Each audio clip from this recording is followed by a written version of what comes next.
didn't record it. I came to call you and I forgot. It's okay. Yeah, okay, go ahead.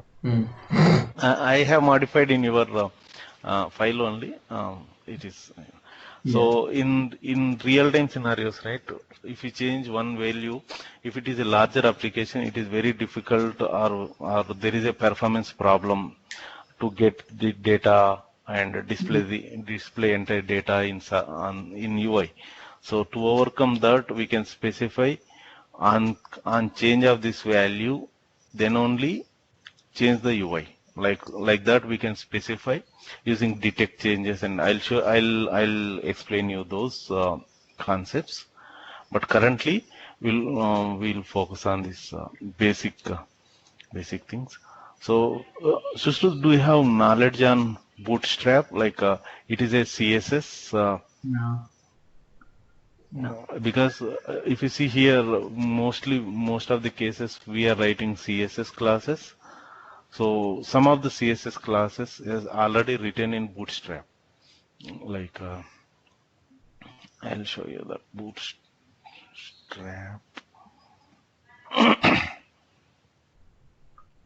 So this is the Bootstrap. So Angular, we can use these classes inside our Angular project, and without writing any CSS, we can render different kind of different components like buttons and text fields, login forms, and those things. I'll show you how it will look like, because we'll use this and we'll create a simple page, So like and we'll add some dynamic functionality to that. basically like your pre-made code. Yeah, it's they're all the divs which are already pre-developed, and you're going to use them. That's it. Yeah, if you see the buttons, all the buttons which Bootstrap provides like this. So if you want to use any of the different kind of buttons, we can directly copy the code from here and paste it there in our application. It will show like this. If you want to do some modifications here, on click. So I clicked on this try yourself. So it internally, if you see here, it is using the Bootstrap CSS file, and it is using Bootstrap classes here, and it changed. This is a basic button, and this is the default. If you use primary, it will change color to blue, and if it is success, color is green, and warning, color is orange, and danger. All these classes were already written in the Bootstrap CSS file. Already written in Bootstrap, yes. And for this Bootstrap CSS file, we'll include in our application, so that we can use all the classes which are present in Bootstrap. We can use. So this is for buttons, and similarly for inputs.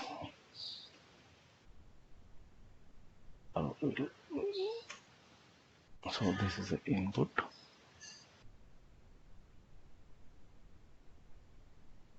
So this is a kind of login page. If you see here, it is showing name and password. And if you see for input, whenever we put focus, it is changing the background outline also to different color. So this, if you want to write, it will take some time. As Bootstrap, and it is free source, we can use anywhere. We can use these CSS classes of the. So what we'll do is in our next class, we'll include this Bootstrap application, this Bootstrap third-party library into our project using npm install, so that it will come into our node modules. I'll show you where exactly it will come. Otherwise I'll simply do that npm-i and Bootstrap. If you don't know the what is the version and those things, you can directly go here and type for npm Bootstrap. It shows us what is the latest version, and the same version we can download here. See, weekly, it is these many downloads are done, and the command to install is this one, npm I bootstrap. Click on this copy icon, click, and now come here and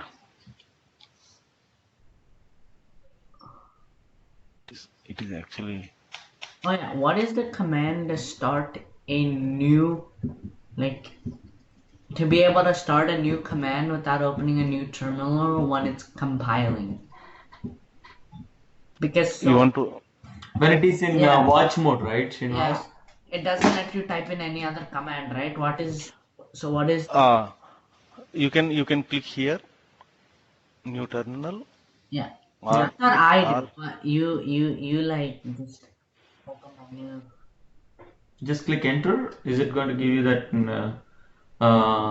CLI? no. This one, if you press Control C, Control plus C, it will stop the execution of current one. And now I started the server, and if I want to stop, and so for that I pressed Control plus C. Okay, so Stop. does it mean that when you did that, so ng server is stopped? Yeah, ng server is stopped. If I come here and refresh, it will show us the page not be server is not up and cannot be reached. Okay, got it. Okay. So I copied this. Okay, actually it is, yeah, now it is copied. I'll come and hit this. So it basically downloading all the third-party dependencies, and it will add to our project. So what I'll do is I'll go to this folder of our project sample app. Inside ng modules, all the libraries are present inside ng modules. And once it is done, yeah, now it is done. Just search with bootstrap. It shows us the bootstrap file folder, and it will have all the CSS classes and JavaScripts which we need to use present in this. So this is the distribution one. Inside this we will have CSS and JavaScript. Inside CSS we have bootstrap min.css. This is the file we are going to use. They provide some other functionalities also, like for grids, bootstrap grid if I want to use, or bootstrap. These mostly will not use, because in our project also we are not using, but if you want we can use. Mostly we'll use bootstrap min.css file. It is a minified version, like if I want to deploy. Looks like we Yeah, lost sharing, yeah. Srinivas. Okay, 1 second, I am sharing.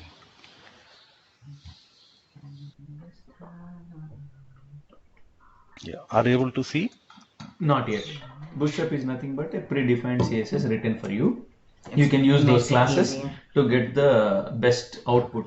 Best look and feel. Yeah. Yeah. So Even in most of the UI applications, they use Bootstrap, and most of the UI and any big projects, right, that you see on the websites, they use They use Bootstrap. pre-made ones. Yes.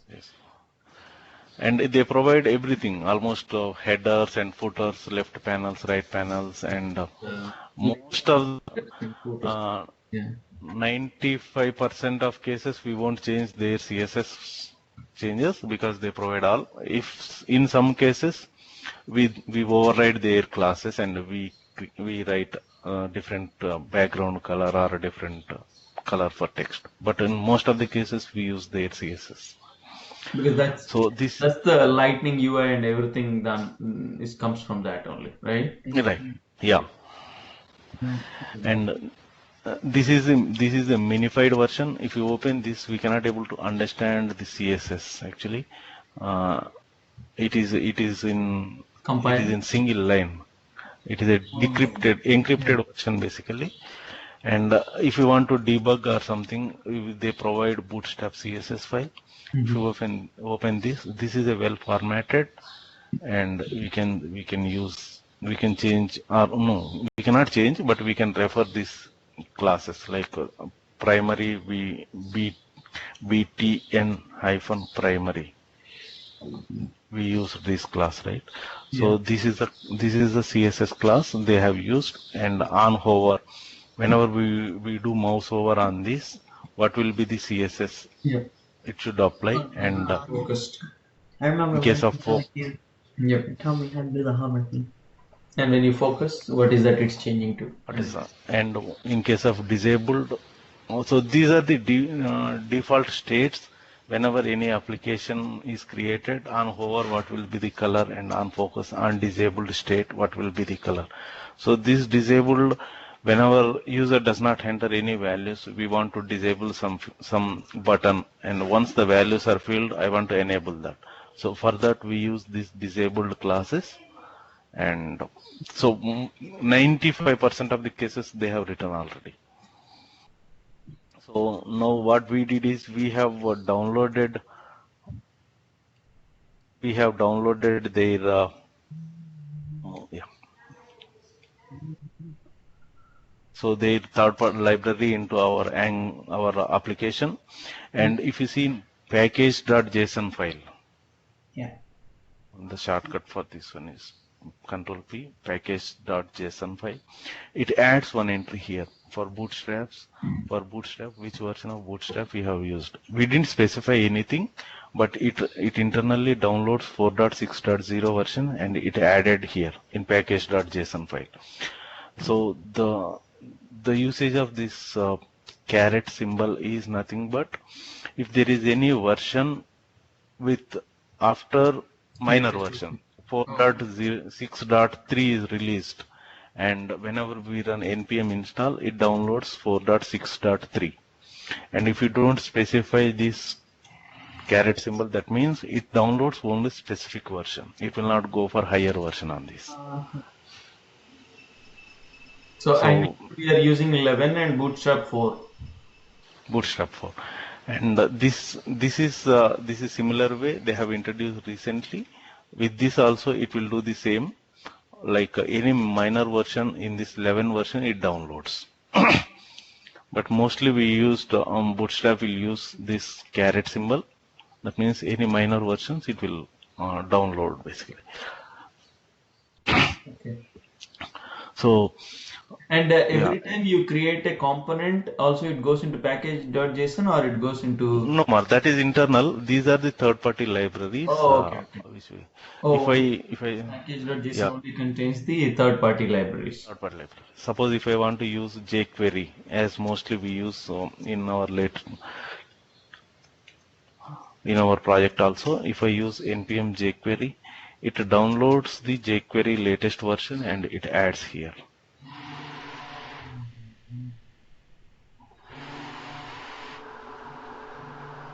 Okay. If you see here, it downloads the 3.5.1 version here and it added. Okay. So like this we can. And the components, where do the components that get created, ng generate component, GC, where does it get added first? Yeah, we see app.component.html, right? Previously we used app.component.ts file. So there is a file called app.module.ts. Okay, okay. That's So what it will have all the entries. All And all if the I create, components. Okay. yeah, even if I create nggc. Okay, and one more thing which, now the new one gets automatically added to this. Added here. Got it. Even in console also it shows one message saying It's updated been added. app module.ts. Yeah, Got it. that. And one thing is, delete. when you delete when you delete It doesn't manually, it automatically doesn't delete automatically app delete from modules. the app modules. No, it will not delete actually. There is no currently way to delete. We have to manually delete this folder and manually come here and delete. Okay. And one thing is, when you go into the root, right? When you go to the index.html, right? The first Oh, one. yeah. Yeah. In that, he tried to add the component directly, but it did not show up. No, See, it will you see? take only the app root. Yeah, this will not work. Actually, app root is the basic one, and inside this only we need to add. It will not take this one actually. Okay, so it will only take app root. Okay, because that's why it didn't come. So again, he has to go into. I told him to go and add it in the app root HTML. AppRoot. Yeah. So AppRoot, We have what is the component for AppRoot? it is a app.component.ts. App.com. Yeah, it is same. Yes. It is same AppRoot. Okay, then this is where he added Actual that HTML. App component.html. Yeah. That's where he added the he Right. added his component and removed your component there. Okay. Oh no, I think he left No, yours and I added just it then. added- yeah, I just added the last mine. line. Yeah, the last line is what he added here Yeah, app homework. before the comments. Yeah, Oh yeah, how do we comment on? that's what he said, right, Uncle? Control backspace. Control, there is a backspace which is Okay. below question mark, which is below Okay. question mark. Oh I no, tried and okay. I thought that was only for the TS. Okay. It works for anything, right? Not just for anything. Yes, anything, anywhere it will work. Yeah. Okay. And whenever we change anything, we have to save. Then only it will reflect. And Otherwise, our changes will be lost. yeah. Yeah. Tomorrow what we'll do is we'll import their CSS into our project, and we'll try to create some of the components, and we'll add some dynamic functionality for buttons and how to access the. So that is the most interesting part for these kids to get motivated. Yeah, if you complete that, you can play with any component or anything, and you can play. Design any UI you want. Yeah, most of the cases, this is the functionality we'll develop in Angular. I think, see, logically we covered everything. Then as you go on based on your business need, you have to start adding things, right, Srinivas? Yes, mostly, and So sometimes I told you, right? You plan to have one shopping cart application end-to-end development, okay? For them. You understand me? Yeah. Oh, you're No, talking I'm about- talking about Srin. yeah, man. Like we can develop. We might use some of the third-party components because for It doesn't matter. But don't know. what I want them know is to know how an end-to-end application is developed using Angular. right. Yeah, yeah, as we develop Golas, I'll explain it. Yep, yep. Yeah. Sure, man. Okay, thank you, Shushruth, Srinivas. yeah, Shushruth, I'll send you one or two homework.